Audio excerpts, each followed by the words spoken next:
నమస్కారం. దూరదర్శన్ వార్తలకు స్వాగతం. నేను త్రిమూర్తులు. ముందుగా ముఖ్యాంశాలు చూద్దాం. ఇటలీ ప్రధానితో భారత ప్రధాని ద్వైపాక్షిక చర్చలు, ప్రాంతీయ ప్రపంచ సమస్యలపై చర్చించే అవకాశం. అగ్రరాజ్య అధ్యక్ష పీఠంపై కొనసాగుతున్న ఉత్కంఠ. జార్జియా, పెన్సిల్వేనియా, నెవాడా, నార్త్ కరోలైనాలో కొనసాగుతున్న ఓట్ల లెక్కింపు. తెలంగాణలో అమెజాన్ 20,761 కోట్ల భారీ పెట్టుబడి స్వాగతించిన ఐటీ శాఖ మంత్రి కేటీ రామారావు. భారత్ చైనా కమాండర్ స్థాయిలో ప్రారంభమైన చర్చలు.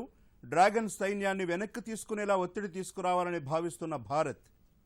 రామాయణం ద్వారా జీవన నైపుణ్యాల పెంపు. తవాస్మి పుస్తకావిష్కరణలో ఉపరాష్ట్రపతి వెంకయ్యనాయుడు. ఇక వివరాలు. ప్రధానమంత్రి నరేంద్ర మోదీ ఈరోజు ఇటలీ ప్రధానమంత్రి జుసెఫ్ కోంతేతో వర్చువల్గా ద్వైపాక్షిక సదస్సును నిర్వహించనున్నారు. ఇరు దేశాల మధ్య ద్వైపాక్షిక సంబంధాలను మరింత బలోపేతం చేసుకోవడంతో పాటుగా ప్రాంతీయ ప్రపంచ సమస్యలు ఈ భేటీలో సమగ్రంగా చర్చించనున్నారు. పలు ప్రభుత్వ, ప్రైవేట్ రంగ సంస్థ మధ్య ఒప్పందాలు తదితర అంశాలు కూడా చర్చకు వచ్చే అవకాశం ఉందని అధికార వర్గాలు తెలియజేశాయి. భారత్, ఇటలీ మధ్య బలమైన చారిత్రక సంబంధాలు, సాధారణ ప్రజాస్వామ్య సంప్రదాయాలు, చట్టపాలన, అంతర్జాతీయ శాంతి, స్థిరత్వంతో కూడిన భాగస్వామ్య లక్ష్యంతో బలమైన బహుముఖ సంబంధాలు కలిగి ఉన్నాయి. జర్మనీ, బెల్జియం, యూకే, ఫ్రాన్స్ తర్వాత ఇటలీ భారతదేశంతో 5వ అతిపెద్ద వాణిజ్య భాగస్వామి. ఈ రెండు దేశాల మధ్య 2019లో ద్వైపాక్షిక వాణిజ్యం 9.52 బిలియన్ యూరోలు. ఫ్యాషన్, వస్త్రాలు, వస్త్ర యంత్రాలు, ఆటోమోటివ్ భాగాలు, మౌలిక సదుపాయాలు, రసాయనాలు, బీమా వంటి వివిధ రంగాలకు సంబంధించి సుమారు 600 పెద్ద ఇటలీ కంపెనీలు భారతదేశంలో చురుకుగా పనిచేస్తున్నాయి. ఇటలీలో అనేక భారతీయ కంపెనీలు కూడా తమ కార్యకలాపాలను నిర్వహిస్తున్నాయి. అగ్రరాజ్యం అమెరికా అధ్యక్ష పీఠం ఎవరిదన్న దానిపై ఇంకా ఉత్కంఠ కొనసాగుతూనే ఉంది. ప్రపంచవ్యాప్తంగా తదుపరి అధ్యక్షుడు ఎవరని ఆసక్తిగా ఎదురుచూస్తోంది. 5 కీలక రాష్ట్రాల్లో కౌంటింగ్ కొనసాగుతూనే ఉంది. దాదాపు అన్ని రాష్ట్రాల్లోనూ అభ్యర్థుల మధ్య తేడా స్వల్పంగానే ఉంది. దీంతో విజేత ఎవరనేది తేలడం లేదు. మరోవైపు ఇప్పటి వరకు రిపబ్లికన్ అభ్యర్థి ట్రంప్కు అనుకూలంగా ఉన్న జార్జియా, పెన్సిల్వేనియాలో ఆయన ఆధిక్యం క్రమంగా తగ్గుతూ వస్తుండడం మరింత ఉత్కంఠకు తెరతీస్తోంది. ఒక నెవాడా మినహా కౌంటింగ్ జరుగుతున్న 4 రాష్ట్రాల్లో ప్రస్తుతానికి ట్రంపే ఆధిక్యంలో ఉన్నారు. ఇద్దరు అభ్యర్థుల మధ్య అంతరం మాత్రం పెద్దగా లేకపోవడం గమనార్హం. జార్జియా, పెన్సిల్వేనియా, నెవాడా, నార్త్ కరోలైనాలో ఓట్ల లెక్కింపు కొనసాగుతోంది. ఓట్ల లెక్కింపులో అవకతవకలు జరిగాయని ఆరోపిస్తూ అమెరికా అధ్యక్షుడు ట్రంప్ దాఖలు చేసిన దావాలపై స్థానిక కోర్టులో ఆయనకు అనుకూల, వ్యతిరేక తీర్పులు వెలువరించాయి. పెన్సిల్వేనియా కోర్టులో అనుకూల తీర్పు రాగా, మిషిగన్, జార్జియాలో ట్రంప్ బృందానికి చుక్కెదురైంది. కౌంటింగ్ను 6 అడుగుల దూరం నుంచి చూసేందుకు రిపబ్లికన్ పార్టీ ఎన్నికల పర్యవేక్షకులకు కామన్వెల్త్ కోర్ట్ ఆఫ్ పెన్సిల్వేనియా అనుమతినిచ్చింది. ఎన్నికల్లో అక్రమాలు జరిగాయని ట్రంప్ దాఖలు చేసిన దావాలను మిషిగన్, జార్జియా కోర్టులు కొట్టివేశాయి. మిషిగన్లో ఆలస్యంగా వచ్చిన బ్యాలెట్లను లెక్కించకుండా చూడాలని న్యాయస్థానాన్ని కోరగా దీనికి కోర్టు అంగీకరించలేదు. ఓట్ల లెక్కింపు ప్రక్రియలో రాష్ట్ర కార్యదర్శికి సంబంధం లేదని స్పష్టం చేసింది. జార్జియాలో ఓట్ల లెక్కింపును ఆపాలన్న ట్రంప్ బృందం అభ్యర్థనను న్యాయస్థానం తిరస్కరించింది. అక్కడ సరిగా లేని బ్యాలెట్లను లెక్కిస్తున్నారని ఆరోపించారు. చైనాలోని వుహాన్ నగరంలో కరోనా వైరస్ వ్యాప్తి తర్వాత ఒక బ్యాక్టీరియా వెలుగు చూసింది. చైనా దేశంలోని గన్సు ప్రావిన్స్ లాన్జౌలో 6,000 మందిలో బ్రుసెల్లోసిస్ అనే బ్యాక్టీరియా బయటపడిందని అధికారులు చెప్పారు. లాన్జౌలో 55,725 మందిని పరీక్షించగా వారిలో 6,620 మందికి బ్రుసెల్లోసిస్ పాజిటివ్ అని తేలిందని చైనా ప్రభుత్వ అధికారులు ప్రకటించారు. గన్సు ప్రావిన్స్లోని లాన్జౌ నగరంలో పశువుల ద్వారా వ్యాపించిన ఈ బ్రుసెల్లోసిస్ వ్యాధి బారిన పడి 6,620 మంది ఇబ్బంది పడుతున్నట్లు అధికారులు ధృవీకరించారు. కలుషితమైన జంతు ఉత్పత్తులను తినడం వల్ల మనుషులకు ఫ్లూ లాంటి లక్షణాలతో కూడిన బ్రూసెల్లోసిస్ వస్తుందని ప్రపంచ ఆరోగ్య సంస్థ వెల్లడించింది. చైనాలోని పశుసంవర్ధక శాఖ యాజమాన్యంలోని బయోఫార్మాస్యూటికల్ ఫ్యాక్టరీలో ఈ బ్యాక్టీరియా వ్యాప్తి చెందిందని లాన్జౌ ఆరోగ్య కమిషన్ వెల్లడించింది. భారత్ చైనా మధ్య సరిహద్దులో నెలకొన్న ఉద్రిక్త పరిస్థితులకు ముగింపు పలకటమే లక్ష్యంగా 8వ దఫా కమాండర్ స్థాయి చర్చలు కొద్దిసేపటి క్రితం ప్రారంభమయ్యాయి. తూర్పు లదాఖ్లోని చుషూల్ ప్రాంతంలో ఉదయం 9:30 ఇరు దేశాల అధికారులు భేటయ్యారు. కీలక ప్రాంతాల్లో స్థావరాల్లో ఏర్పాటు చేసుకున్న డ్రాగన్ సైన్యాన్ని వెనక్కి తీసుకునేలా ఒత్తిడి తీసుకురావాలని భారత్ భావిస్తోంది. ఇప్పటికే మన ఆర్మీ అధికారులు 50,000కు పైగా బలగాలను వాస్తవాధీన రేఖ వెంబడి ఉంచారు. అదే స్థాయిలో చైనా తమ సైన్యాన్ని సరిహద్దు వెంబడి ఉంచింది. ఇప్పటి వరకు జరిగిన కమాండర్ స్థాయి చర్చల్లో ఆశించిన స్థాయిలో ఫలితాలు రాలేదు. తవాస్మి పుస్తకాన్ని తన నివాసంలో ఉపరాష్ట్రపతి వెంకయ్యనాయుడు ఆవిష్కరించారు. రామాయణం ద్వారా జీవన నైపుణ్యాలను పెంచుకోవడం గురించి రచయిత దీనిలో ప్రస్తావించారు. పుస్తకావిష్కరణ అనంతరం ఉపరాష్ట్రపతి మాట్లాడుతూ శ్రీరాముడి గొప్పతనం గురించి తెలుసుకోవాలంటే ముందుగా ఆయన్ను ఒక పాలకుడిగా, ఒక మనిషిగా భావించి ఆయన జీవితాన్ని పరిశీలించాలని అన్నారు.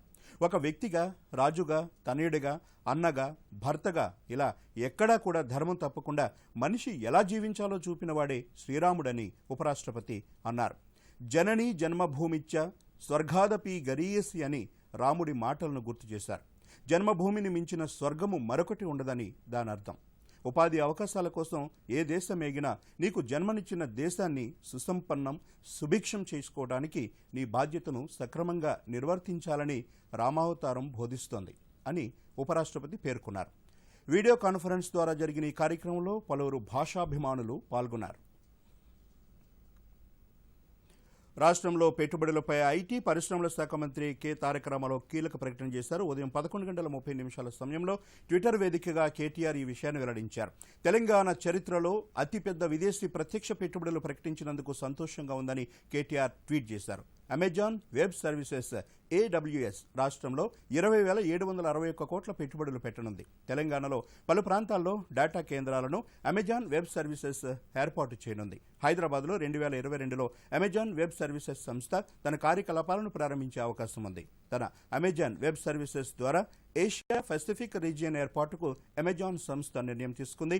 హైదరాబాద్లో 3 అవైలబిలిటీ జోన్లను ఏర్పాటు చేయనుంది. ప్రతి అవైలబిలిటీ జోన్లో అనేక డేటా సెంటర్లు ఏర్పాటు చేయనుంది.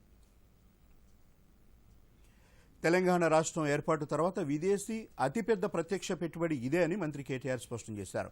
అమెజాన్ భారీ పెట్టుబడిని స్వాగతిస్తున్నట్లు ఆయన తెలిపారు. ఇంత భారీ పెట్టుబడి రావటం అంటే తెలంగాణ ప్రభుత్వ విధానాలకు ఉన్న ప్రాధాన్యత అర్థమవుతుందని కేటీఆర్ పేర్కొన్నారు. రైళ్లలో మహిళా ప్రయాణికులకు మరింత భద్రత కల్పించేందుకు దక్షిణ మధ్య రైల్వే ప్రత్యేక పథకానికి శ్రీకారం చుట్టింది. ఒంటరిగా ప్రయాణం చేసే మహిళలకు ఇక నుంచి ఆర్పీఎఫ్ మహిళా కానిస్టేబుళ్లు తోడుగా ఉంటారు. ప్రయాణికులతో పాటే రైళ్లలో ప్రయాణం చేస్తారు. సహాయం కోరితే వెంటనే వచ్చి భద్రతాపరమైన చర్యలు తీసుకుంటారు. ఆపరేషన్ మ్యారీ సహేలీ పేరుతో చేపట్టిన ఈ పథకాన్ని ప్రస్తుతం 8 రైళ్లలో ప్రారంభించారు. దశల వారీగా మరిన్ని రైళ్లకు విస్తరించనున్నారు. రైళ్లలో దొంగలు, అసాంఘిక శక్తులు, పోకిరీల వల్ల ఇబ్బందులకు గురయ్యే ఒంటరి మహిళా ప్రయాణికులు సెక్యూరిటీ సహాయం నంబర్ 182కు ఫోన్ చేస్తే చాలు, పోలీసులు క్షణాల్లో అక్కడికి చేరుకుంటారు. మహిళా ప్రయాణికులకు సురక్షితమైన రవాణా సదుపాయం కల్పించేందుకు ఈ మేరీ సహేలి తోడుగా ఉంటుందని దక్షిణ మధ్య రైల్వే భద్రతాధికారి ఒకరు తెలియజేశారు. నగరంలోని మెహదీపట్నం సర్కిల్, మాసబ్ ట్యాంక్, విజయనగర్ కాలనీలో స్పెషల్ శానిటేషన్ డ్రైవ్ను జీహెచ్ఎంసీ మేయర్ బొంతు రామ్మోహన్ ప్రారంభించారు. శానిటేషన్ విభాగం అదనపు commissioner Rahul Raj, zonal commissioner Praveenya, chief entomologist Rambabu తదితరులు ఈ కార్యక్రమంలో పాల్గొన్నారు.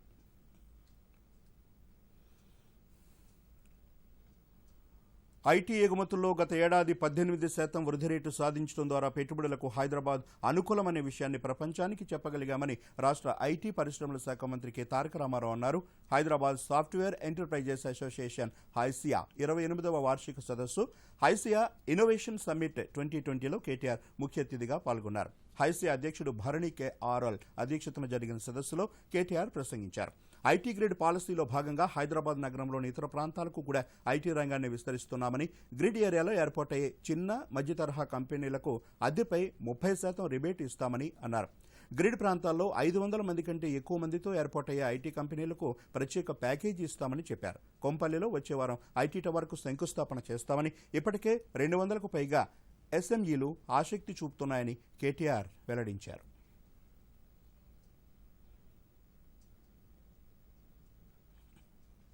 వరంగల్ అర్బన్ జిల్లాలో కోవిడ్ నియంత్రణ ఉందని, రాబోయే 3 నెలల్లో ప్రజలు అప్రమత్తంగా లేకుంటే కోవిడ్ ఉధృతి పెరిగే అవకాశం ఉందని వరంగల్ అర్బన్ జిల్లా వైద్యాధికారి డాక్టర్ లలితాదేవి అన్నారు.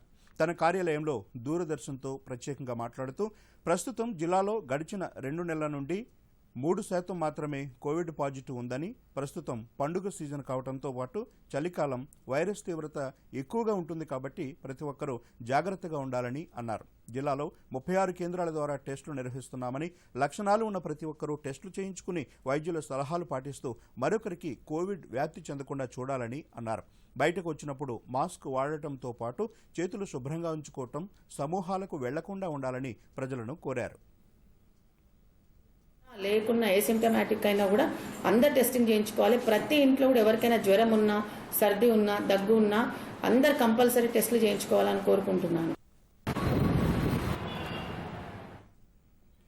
కేంద్ర ప్రభుత్వ ఆదేశాల మేరకు జన ఆందోళన కార్యక్రమం ద్వారా కరోనా వ్యాప్తిని తగ్గించేందుకు ప్రజల్లో అవగాహన కల్పించే విధంగా పోస్టర్లతో పాటు తమ వద్దకు వచ్చే ఉత్తరాలపై కోవిడ్ నివారణకు తీసుకునే జాగ్రత్తల స్టాంపు వేసి ప్రజలకు అవగాహన కల్పిస్తున్నామని వరంగల్ పోస్టల్ సూపరింటెండెంట్ సత్యనారాయణ తెలియజేశారు. తన కార్యాలయంలో దూరదర్శన్తో మాట్లాడుతూ జిల్లాలో 3 హెడ్ పోస్ట్ ఆఫీసులు, 49 సబ్ పోస్ట్ ఆఫీసులు, 373 బ్రాంచ్ పోస్ట్ ఆఫీసులు ఉన్నాయని, వీటి ద్వారా ప్రతి ఒక్కరికి కోవిడ్ నివారణపై అవగాహన కల్పిస్తున్నామని అన్నారు. కరీంనగర్ జిల్లాలో కోవిడ్ వైరస్ వ్యాప్తి తగ్గుముఖం పడుతోంది. ప్రభుత్వం సూచించిన జాగ్రత్తలను ప్రతి ఒక్కరూ పాటించడం ద్వారా వైరస్ వ్యాప్తిని అరికట్టాలని జిల్లా గ్రామీణాభివృద్ధి శాఖ అధికారి ఏ వెంకటేశ్వరరావు కోరారు. కోవిడ్ వైరస్ వ్యాప్తిని అరికట్టే అంశంపై ఆయన దూరదర్శన్తో ప్రత్యేకంగా మాట్లాడారు. జిల్లాలో 527 గ్రామైక్య సంఘాలు, 1 జిల్లా సమైక్య సంఘం ఉండగా వీటిలో 1,36,000 మంది మహిళలు సభ్యులుగా ఉన్నారని తెలిపారు. జిల్లాలో మహాత్మాగాంధీ గ్రామీణ ఉపాధి హామీ పథకం క్రింద 90,000 జాబ్ కార్డులు ఉండగా 1,33,916 మంది కూలీలు ఉపాధి పొందుతున్నారని పేర్కొన్నారు. ఈజీఎస్ లేబర్ కూడా దాదాపు active seekers nearly 90,000 job card holders ఉన్నారు. ఈ మధ్య కాలంలో వానాకాలం పంట కూడా అరైవల్ హార్వెస్టింగ్ అయిపోయిన నేపథ్యంలో వరి కొనుగోలు కేంద్రాలు కూడా మిగతా ఎగ్జిక్యూటింగ్ ఏజెన్సీ ప్రకారం మేము కూడా one of the agency DRD IKP కూడా కొనుగోలు దాదాపు 60 ప్యాడీ ప్రొక్యూర్మెంట్ సెంటర్లు జిల్లాలో కలెక్టర్ ఆదేశాల ప్రకారం ఎస్టాబ్లిష్ చేయడం జరిగింది. ముఖ్యంగా కరోనా నేపథ్యం లోపల జాగ్రత్తల గురించి విషయానికి వచ్చేస్తే కరోనా అరికట్టడంలో ప్రధానంగా ministry of rural development, commissioner panchayati rural development నుంచి కూడా ఆదేశాలు వచ్చిన నేపథ్యంలో ప్రథమంగా మనం ధరించే మాస్క్ ఒకటి సక్రమంగా ధరించడం, రెండో అంశము ఒక వ్యక్తికి వ్యక్తి మధ్య దూరం కనీసం 6 అడుగులు ఉండే విధంగా చూడడము, దీంతోపాటు రోగ నిరోధక శక్తి పెంచడానికి కూడా జాగ్రత్తలు తీసుకోవాల్సిన నేపథ్యం లోపల ఎస్హెచ్జి మీటింగ్స్ కానీ, వివోస్ మీటింగ్స్ కానీ, తర్వాత మండల సమైక్య, జిల్లా సమైక్య మీటింగ్లలో క్లుప్తంగా దాదాపు 15 నిమిషాలు దీనిపైన చర్చించమని ప్రభుత్వ ఆదేశాలు వచ్చిన నేపథ్యంలో కూడా అక్కడ ప్రతి సిబిఓ దగ్గర చర్చ జరుగుతుంది. చర్చ ఫస్ట్ యాక్షన్. బీజేపీ రాష్ట్ర అధ్యక్షుడు బండి సంజయ్ అరెస్టుకు నిరసనగా నవంబర్ 1న ఆత్మహత్యాయత్నం చేసిన బీజేపీ కార్యకర్త శ్రీనివాస్ యాదవ్ ఆసుపత్రిలో చికిత్స పొందుతూ మృతి చెందాడు. శ్రీనివాస్ యాదవ్ అంతిమయాత్ర రంగారెడ్డి జిల్లా యాచారం మండలం తుమ్మలోని గూడలో మరికొద్ది సేపట్లో జరగనుంది. ఈ కార్యక్రమంలో బండి సంజయ్ పాల్గొంటారు. శ్రీనివాస్ మృతి పట్ల బండి సంజయ్ తీవ్ర సంతాపాన్ని వ్యక్తం చేశారు. శ్రీనివాస్ మరణం తనను ఎంతగానో బాధిస్తుందని అన్నారు.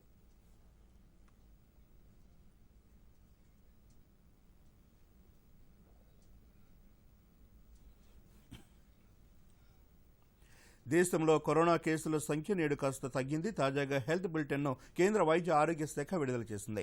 గడిచిన 24 గంటల్లో దేశంలో కొత్తగా 47,638 కరోనా కేసులు నమోదయ్యాయి. దీంతో ఇప్పటి వరకు దేశవ్యాప్తంగా కరోనా కేసుల సంఖ్య 84,11,724కు చేరుకుంది. కాగా గడిచిన 24 గంటల్లో కరోనా కారణంగా 670 మంది మృతి చెందినట్లు కేంద్ర వైద్య ఆరోగ్య శాఖ వెల్లడించింది. దీంతో ఇప్పటి వరకు మొత్తంగా 1,24,985 మంది కరోనాతో మృతి చెందారు. ప్రస్తుతం దేశవ్యాప్తంగా 5,20,773 యాక్టివ్ కేసులున్నాయి.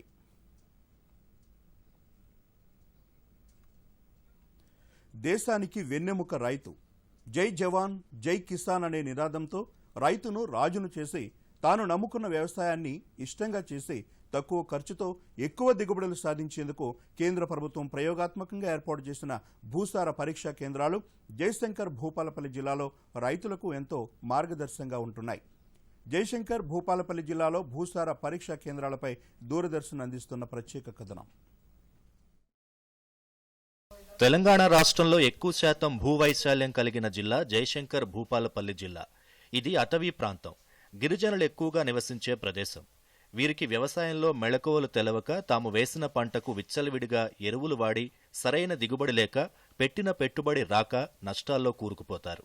అలాంటి వారికి వారి భూమిలో ఏ పంట వేస్తే పండుతుందో, ఏ ఎరువులు ఎంత మోతాదులో వాడాలో, వారి భూమిలో ఉన్న సూక్ష్మ పోషకాలు ఏ మోతాదులో ఉన్నాయో తెలుసుకోవడానికి కేంద్ర ప్రభుత్వం జయశంకర్ జిల్లాలో ఏర్పాటు చేసిన మినీ భూసార పరీక్షా కేంద్రాలు ఎంతగానో దోహదం చేస్తున్నాయి.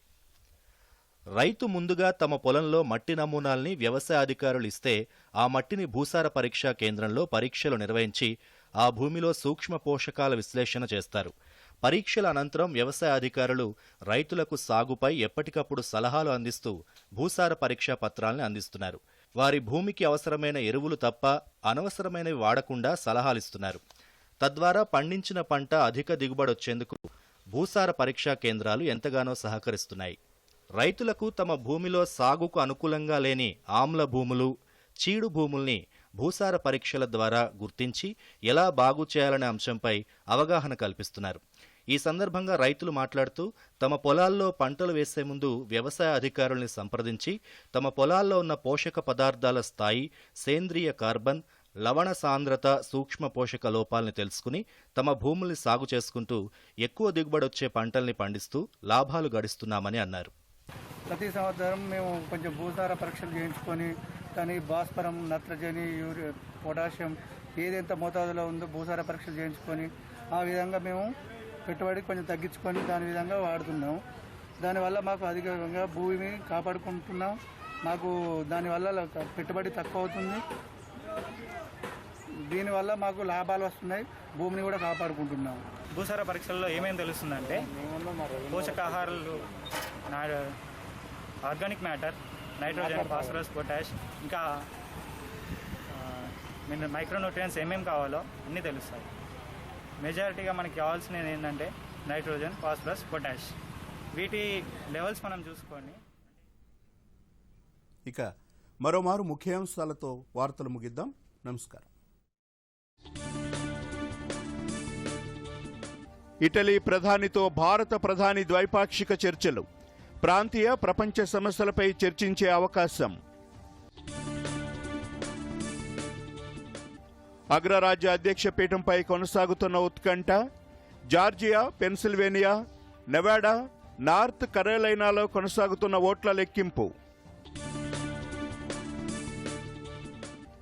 తెలంగాణలో అమెజాన్ 20,761 కోట్ల భారీ పెట్టుబడి. స్వాగతించిన ఐటీ శాఖ మంత్రి కేటీఆర్.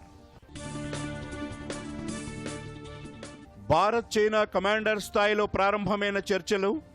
డ్రాగన్ సైన్యాన్ని వెనక్కి తీసుకునేలా ఒత్తిడి తీసుకురావాలని భావిస్తోన్న భారత్. రామాయణం ద్వారా జీవన నైపుణ్యాల పెంపు. తవాస్మి పుస్తకావిష్కరణలో ఉపరాష్ట్రపతి వెంకయ్య నాయుడు.